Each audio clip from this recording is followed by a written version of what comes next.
Okay, so this morning, actually yesterday, well, first off, I'm sitting in the garden, and yes, it's burning up. The sun is out, but I've been having my cucumbers and my squash and zucchini plants have really been suffering with the heat, and of course, inconsistent watering. I believe, I'm not really sure.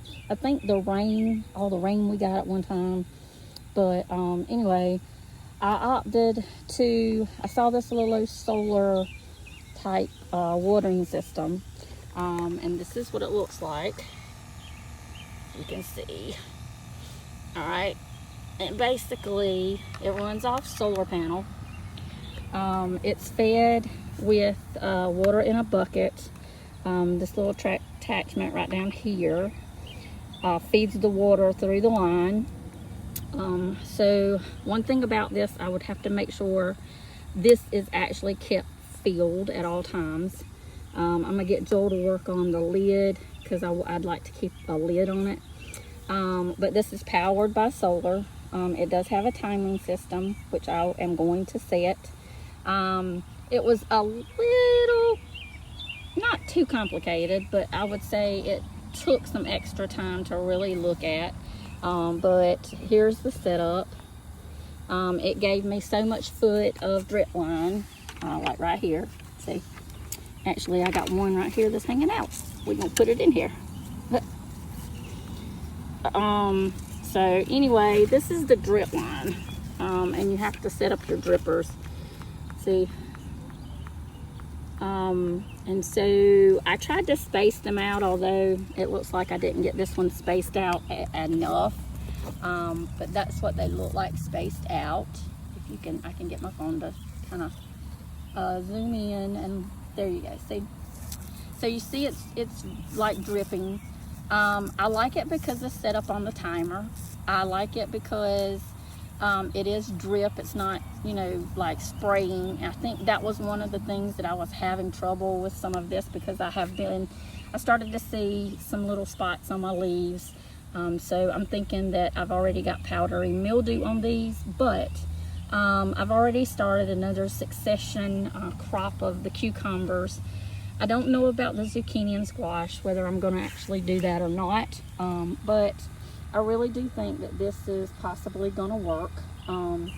I can set it and program it, and then hopefully it'll come on, go off at the set time, and we should probably be good. And this will take coming out to the beds and really turning on the spigot. Yes, I'll have to keep the spigot on, and fed into this.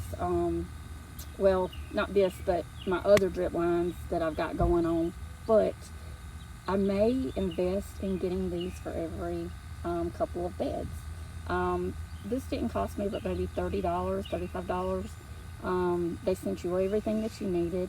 All I had to do is get the bucket, clean it out, make sure it filled up with water, and let it roll. And so that's what I have tried to do. So I may even eventually get this and put it on, like mount it to my raised bed. But for now, this is what we've got. And this is what I'm working with. I'm trying to get a good picture, but of course it's not working, but there we go. So that's what the front looks like. This is the automatic. The button on the right, of course, is where you set a 12-hour timer for it to turn on and off, and for how long you want it to run. That's probably what I will set this to and try it out and see how it works. But that's what I'm going to try. I'm going to see how this works out, and then go from there. If it does work pretty good, I will probably set these up on every couple of beds, because they do give you enough drip line to run it to 2 beds.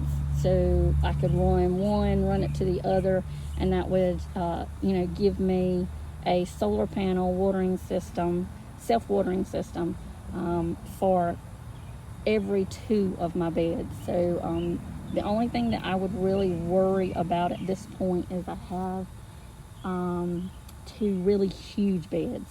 So with that, and with it being a drip system, I may have to run one system with one big huge bed and then run another system on the other side. So instead of these, I actually ran the line between the bed and over to the other bed, so it was just one system for 2 beds. And I mean, it seems to be working. I mean, I don't know if you can see those little spikes right there in that bed, but it really does seem to be working. So we will see in a little while how long the water lasts, how long it takes to really kind of get a good soaking on these with the drip line, and we will go from there.